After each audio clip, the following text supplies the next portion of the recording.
Welcome back to Out of the Blue. I'm Jen White. We've all been asked the question, what do you want to be when you grow up? Well, one University of Michigan science professor thought that girls in particular could use a little help expanding their horizons. And with camaraderie, competition, and fun, this group of middle school girls may just find their answer to that age-old question and never look back.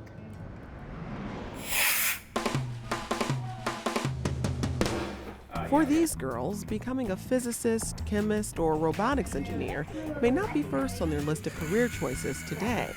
But after attending a week-long intensive program and working on a wide variety of science and engineering projects at the University of Michigan, well, that may just help clarify some of their decisions about tomorrow.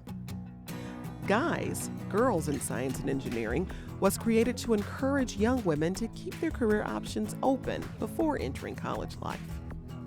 So, Cinda, tell me about the Women in Science and Engineering program and how it got started. The program is actually one of the older programs in the country. It started in the early 1980s when a group of women faculty members in the sciences and engineering were curious as to why there were so few women studying science and engineering. So they established a program to encourage and support women to go into these fields. We initially started looking at undergraduates in science and engineering, but then we realized there's an entire pipeline and you have to really build upon what comes before.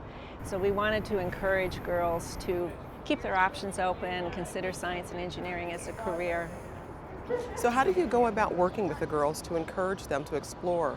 Well, we try to do hands-on science, so it's exciting, it's very experiential. Our student leaders are all women majoring in science and engineering, so they see role models and they just explore the university. 5, 4, 3, 2, 1.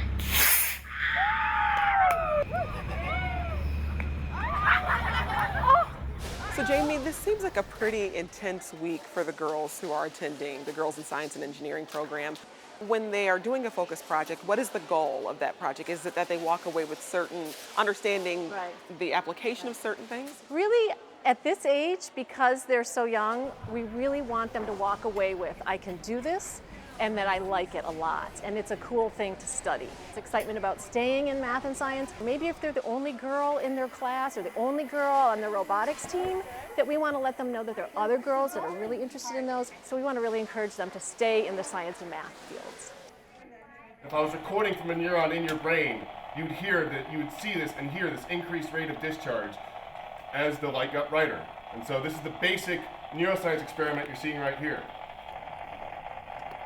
I noticed that every year the hands-on is really what excites them the most. To sit there and talk to them, they want to learn, they want to absorb, but if you let them get their hands on things, you watch them just really light up, and it's really fun to see every year. And what was your personal motivation for getting involved? Well, I have a PhD in biochemistry, so I'm a woman scientist myself. And I certainly came through in an era when I was the only woman in all of my classes. So I was very interested in higher education in general and why people go into higher education and some people don't go into higher education. And I thought this was an interesting way of studying this issue, to look at why women don't go into science and engineering. So what makes the Girls in Science and Engineering program at the University of Michigan unique? One of the things that's unusual about U of M's program for women in science and engineering is that right from the start it has combined science and engineering. It covers the entire university, all of the schools and colleges. The other programs historically have either been just in engineering or just in science. So I think it gives our girls a really broad perspective on what all the possibilities are. And we think it's important for the girls because they get to meet other girls who have this interest. They aren't worried about the boys in the classroom. I mean, the girls tell us that they like it because they don't have to worry about putting on makeup or what their hair looks like. They can just come here and have fun. There's a lot of activity going around right now around us. Tell us about that race and what you expect to happen. The cardboard canoe race, the girls have been planning for this race over 3 days. So yesterday they got in small groups of girls they didn't know with one U of M student leader. And they had to build a prototype of a canoe that would hold one Girl, a canoe or a boat. Today they're scaling up their prototype. They're using giant pieces of cardboard, which you may have seen. There are awards for themes, so they're decorating those canoes, and then they're waterproofing them, and that's completely a key component. So we realized we needed to have a flat bottom. And what we were originally going to do was we were going to have this straight, but her arms cannot fit over that. How are you feeling about your role as pilot tomorrow? I'm a little nervous, but I'm excited too. I just hope I don't fall in the water, and even if I do, I'm going to have fun. Good. All right, are you guys ready for heat number 3?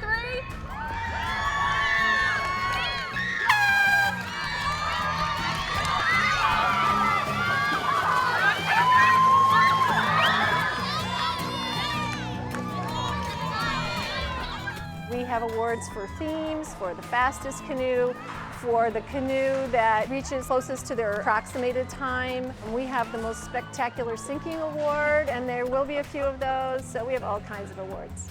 When they come back to the canoe race from the year before, they definitely learn from the past year what canoes work, what canoes sing, and which is the best design. So Cinda, why is it even necessary to have a WISE program or a Girls in Science and Engineering program? Well, we feel it's very important that women have full participation in the science engineering enterprise. They really do need to be at the table when decisions are made. I see women physicians over at U Hospital saying, I was in your program when I was in high school, or I did an internship with you, so it's a lot of fun. And we get wonderful feedback from parents. We've had some parents say this has been a life-altering experience for my daughter, that she just didn't have this exposure and she didn't know what it was like going to college.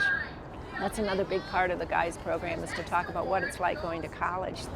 I remember I had one parent after the end of camp crying to me, saying, my daughter has never felt like she fit in, and she fit in here.